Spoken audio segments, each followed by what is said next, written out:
Muchas gracias. Gracias, Anet. Gracias por la invitación a la Fundación. Muy buenos días, tengan todas y todos. Ralph nos ha hecho una especie de introducción sobre la problemática. Nosotros en Cooperacción estamos trabajando desde hace 18 años el tema y habíamos pensado hacer una presentación que tuviera estas partes. La parte legal institucional la voy a hacer muy cortita, ¿no? Y luego me voy a detener un poco más en el tema de cómo está la situación de formalización en este momento, ¿no? Y cuáles son las propuestas de política pública.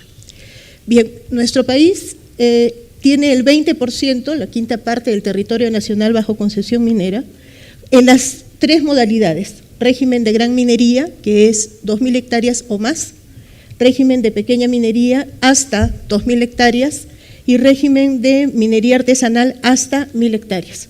Y estos son, digamos, los porcentajes. El pequeño minero tiene el 2.72%, el minero artesanal el 3.41% y el resto es el régimen general.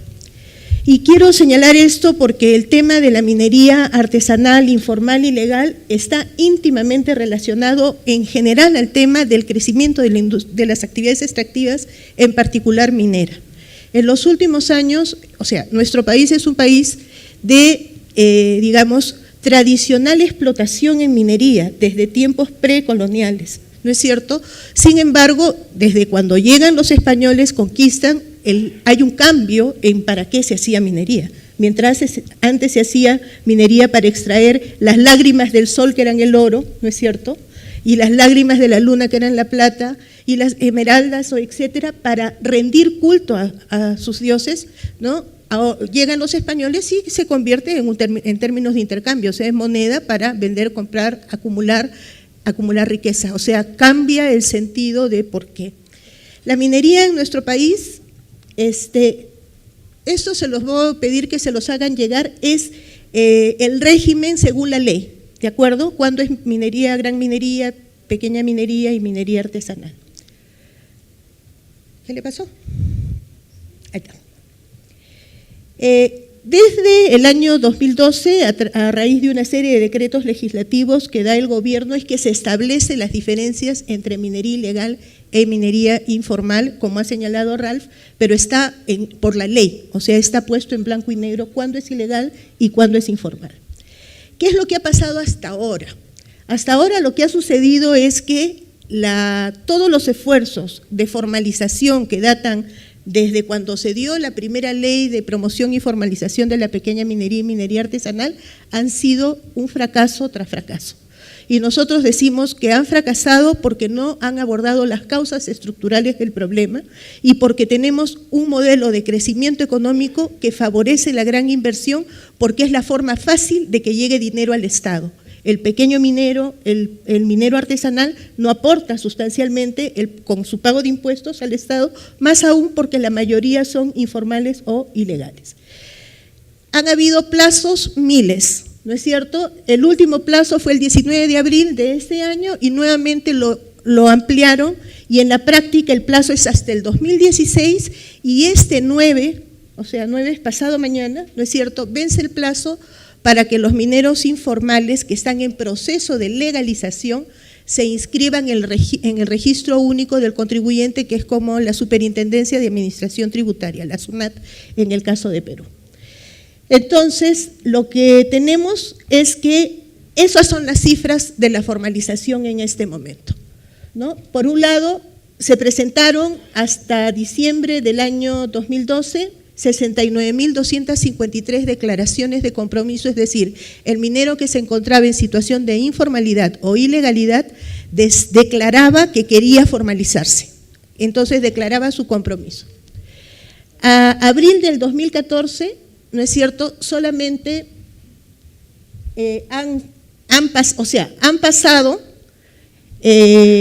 de las 69.000, 2.000 han sido observadas, pero eso no significa que hayan sido aprobadas, porque para aprobar hay que seguir 6 pasos. El primer paso es la declaración de compromiso, pero de ahí hay que seguir 6 pasos.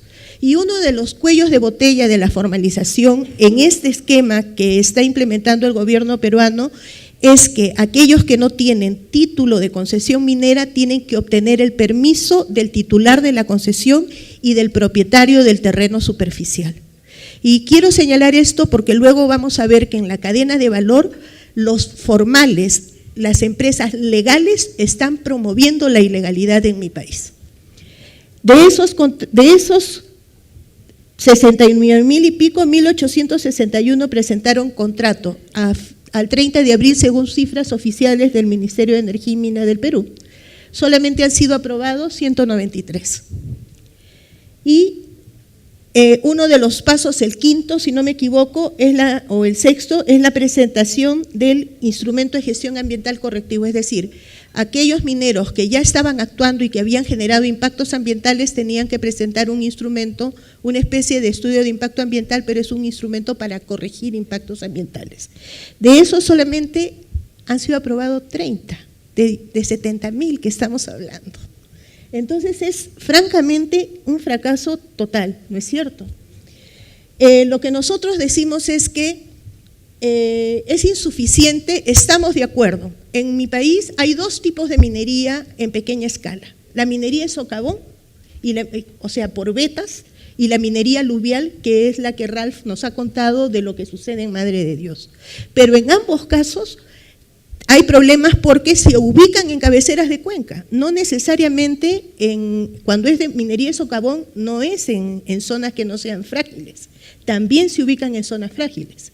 Entonces, tenemos minería de socavón que persigue vetas, que tiene una forma de explotación y una forma de organización de trabajo, y tenemos minería de carácter aluvial, que son lavaderos, que utilizan esas máquinas que nos ha enseñado en las fotos y que yo también tengo fotos, que lo que hacen es succionar el lecho del río, y la deforestación es mortal. No lo traje ahora, pero tengo una serie de fotos satélites que se ve que desde el año 2000 cómo se ha ido perdiendo bosque en Madre de Dios hasta llegar a las 50,000 hectáreas que tenemos ahora.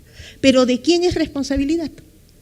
En los años 50, en mi país, se generaron los bancos de fomento y se creó el Banco Minero. ¿Y el Banco Minero qué dijo? Váyanse a la selva porque allá hay oro. Ya habíamos estado ha pasado la crisis del caucho cuando ya se había descubierto las bondades del petróleo, entre comillas, y entonces ya no se utilizaba el caucho. Y entramos en crisis. La minería en pequeña escala, si ustedes analizan en sus propias historias, son productos de crisis económicas, políticas, sociales. En mi país, la crisis del caucho, la crisis de Sendero Luminoso, la crisis cuando entra Fujimori y privatiza todas las empresas, la crisis del neoliberalismo en sus inicios, la implantación, o sea, del sistema neoliberal, o sea, momentos de crisis y obviamente precios. ¿No es cierto? El precio del oro disparado hasta cifras históricas realmente. Lógicamente, cuando no hay oportunidades de trabajo, de salir adelante, el Estado no se preocupa en promover agricultura, en promover ganadería o lo que fuere, turismo, ¿no es cierto? ¿Qué hace la gente? La gente tiene que vivir, entonces utilizaron este tipo de trabajo como métodos de sobrevivencia. Pero obviamente hay gente que acumula y otra gente que no acumula, pues no todos se benefician. ¿O ustedes creen que una máquina que cuesta $500,000 o $250,000 es de un minero ilegal? Por supuesto que no.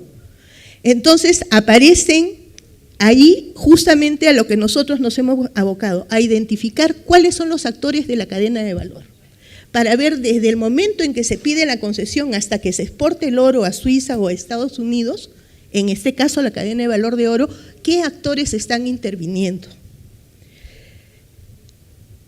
Entonces señalamos que lo que existe es una corresponsabilidad. Sin duda de equivocarme, el 90% de los ilegales en mi país actúan en las concesiones legales. Tienen nombre y apellido quienes son los titulares de concesiones. El Estado no es que no los tenga vistos, es más difícil ver a un ilegal, pero es mucho más fácil uno que paga sus impuestos, que todos los años paga su derecho de vigencia por el título, ¿no es cierto? ¿Por qué no actúa sobre ellos? Ahí hay un tema, hay una falta de voluntad política espantosa, ¿no es cierto? Los explosivos son el insumo más controlado en mi país, sobre todo después de la guerra interna. Lo del ANFO que nos decía el compañero de Argentina hace un rato, ¿no es cierto? Y, sin embargo, los mineros ilegales y los mineros informales usan explosivos y no tienen autorización para usar explosivos. ¿Quién les entrega los explosivos? Lista tengo de quién vende los explosivos. Entonces hicimos una investigación a principios de este año para efectivamente, a través de un caso de estudios, entre una investigación con mineros en proceso de formalización, y les preguntamos, ¿quién te vende los explosivos? Y nos dieron la lista. ¿Quién te vende el mercurio y el cianuro? Nos dieron la lista. ¿Quién te vende la maquinaria? También tenemos la lista. Entonces ahí hay un tema, ¿no es cierto?, donde el Estado no tiene interés en ajustarle las clavijas a quien tiene que ajustárselas. Y entonces está tomando acciones que sí son saludables, ¿no es cierto?, como por ejemplo, de las propuestas de política que nosotros hicimos, dijimos, otro de los temas es el tema de explosivos, es un tema grave. Entonces, ¿qué han hecho? La Presidencia del Consejo de Ministros ha firmado un convenio con la Secretaría de Control de Explosivos, la SUCAMEC, que es donde hay que conseguir los permisos.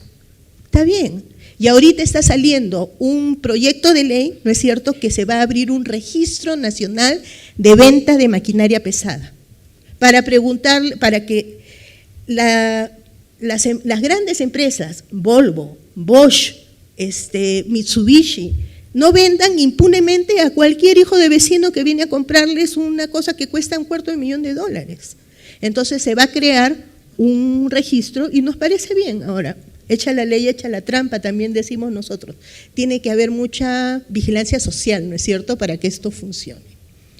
Entonces, son cosas que, sobre los contratos de explotación, se ha aprobado una estrategia nacional de saneamiento, pero sobre este problema la propuesta es mesas de diálogo. Eso no funciona. Si son concesiones mineras que formalmente ante el Estado no están produciendo, la ley dice, si durante 2 años la concesión no produce, revierte al Estado. Eso es lo que dice la ley. Pero también la ley dice, bueno, pero si pagas una multa te puedes quedar 1 año más, si pagas la mora con la multa, no sé qué, o sea, siempre buscándole los 5 pies al gato, ¿no es cierto? Pero entonces, ¿de qué cosa se trata? ¿Se trata de crear más leyes o se trata de que las leyes se cumplan? Entonces nosotros decimos, por favor, hay que precisar y declarar la caducidad de concesiones que no están operativas. Y entonces la propuesta de política que nosotros tenemos es hacer un pare, un alto, que no se den más concesiones. En el caso de Madre de Dios, el decreto de urgencia que dio el ministro Brack sobre lo que se ha venido en llamar corredor minero, se suponía que no iban a volver a dar concesiones y siguen dando concesiones. Entonces las concesiones las siguen dando en Madre de Dios. Entonces, ¿cómo esperan resolver el problema de Madre de Dios? O sea, ahí hay que tener, y hay concesiones dentro de las áreas de amortiguamiento, de las áreas naturales protegidas. Entonces, hay un tema de Estado, hay un tema de gobernabilidad, hay un tema de gobernanza, de institucionalidad. Tenemos un Estado absolutamente débil, ¿no es cierto? Entonces, el otro tema es el tema del saneamiento físico legal, porque otro de los permisos que se requieren es el permiso, la autorización del propietario del terreno superficial. Y no se les ha ocurrido ni una más brillante idea que sacar una ley, que es la 32230, ¿no es cierto?, donde establece en el 3er título que no importa cuál sea el uso que se le esté dando a una tierra, no a un territorio, a una tierra, a un suelo, que esté dentro de un proyecto de interés nacional, que no sabemos quién lo decide porque no hay ninguna instancia, un Consejo Nacional que decida qué es lo de interés nacional, ¿no es cierto?, para que puedan esas tierras ser tituladas a nombre del Estado, para que el Estado luego las concesione a quien considere de interés nacional. Entonces, aquí lo que va a pasar es comunidades campesinas que no tienen título de propiedad, comunidades nativas que no tienen título de propiedad, corren el riesgo de quedarse sin tierras, ¿no es cierto?, debido a esta a esta mirada de promoción de la inversión a toda costa, que implican, como digo, por eso es que es la relación gran, mediana, pequeña y minería artesanal. Bueno, para no…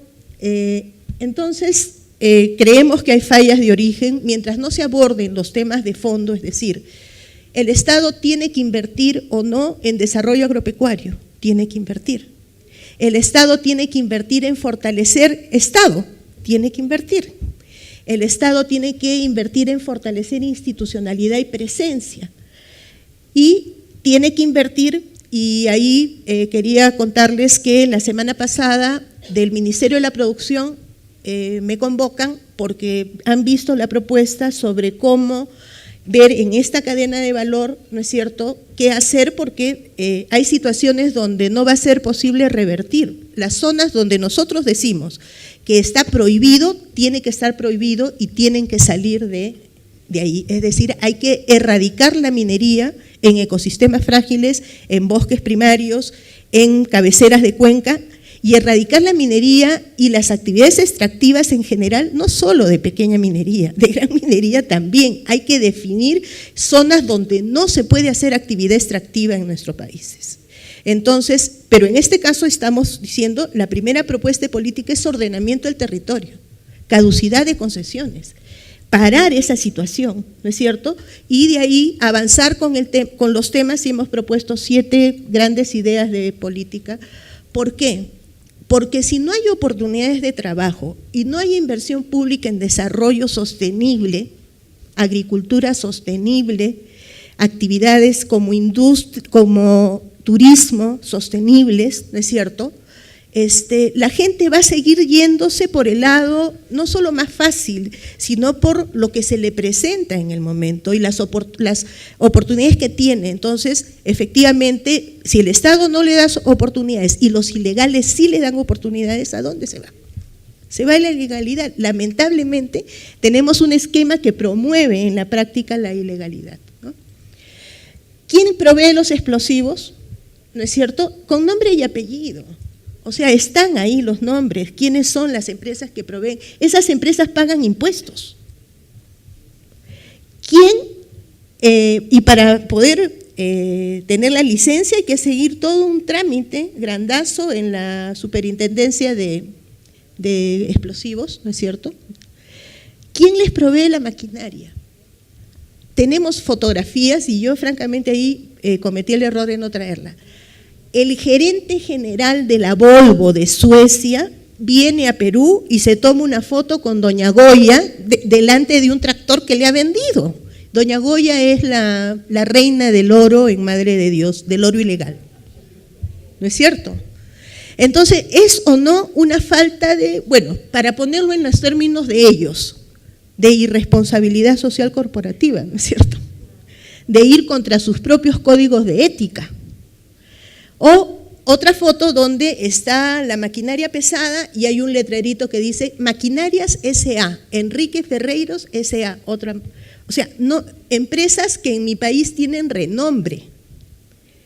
O sea, empresas que no son cualquier empresa chiquita que comercializa, no, que tienen un gran nombre. De ahí que si lo que van a hacer es este registro de maquinarias, a mí me parece muy bien porque es una forma de ajustarle los clavos, porque sobre texto de libre mercado, oferta, demanda y todo lo demás, no puede venir cualquier hijo de vecino a comprar una maquinaria pesada y la persona que vende no sabe en qué la va a usar la maquinaria.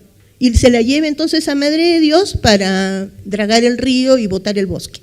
O se la lleva al Napo, o se la lleva a Condorcanqui, porque no es un tema de Madre de Dios. En mi país todas las regiones tienen presencia de minería informal e ilegal. Entonces, ya. Yo he ido más o menos diciendo, pero quería solamente señalarles esto. Esta es información oficial de la SUNAT, ¿no es cierto? Y si ustedes ven, en el 8º lugar se encuentra una empresa que ni de bromas tiene una concesión minera, que lo único que tiene es una planta de procesamiento, pero en mi país la única empresa que exporta oro en gran cantidad es Yanacocha. pero esta empresa aparece con 899 millones de dólares de exportación en el año 2012, según la propia Superintendencia de Administración Tributaria. Entonces, hay lavado de oro, no en el sentido de lavar el oro en el río, hay lavado, así como se lavan activos y se lava el dinero del narcotráfico, hay lavado de oro. Y fue descubierto justamente por un reportaje del diario El Comercio que el viceministro de Energía era el principal exportador de oro antes de esta empresa. Y era de Madre de Dios. Entonces, hay un tema, hay que ver las cosas, es cierto, o sea, hay que ver las cosas en su real magnitud. Hay corresponsabilidad del Estado, de la empresa y de los pequeños productores en este tema. Y si no se ponen de acuerdo entre los tres, el problema nunca tendrá una solución. Y si no se resuelven los temas, las causas estructurales y de fondo, tampoco se podrá resolver. Ordenamiento del territorio, caducidad de concesiones, fortalecimiento institucional. ¿Quiénes tienen competencia en el Perú para el tema? Los gobiernos regionales. Fortalecer a los gobiernos regionales, darles dinero a los gobiernos regionales. Ahorita, cada gobierno regional tiene 50 soles al año, que es más o menos como $20 al año por cada minero informal en su región. Ese es su presupuesto anual. Entonces, con esos presupuestos, imposible trabajar, imposible resolver. Muchas gracias.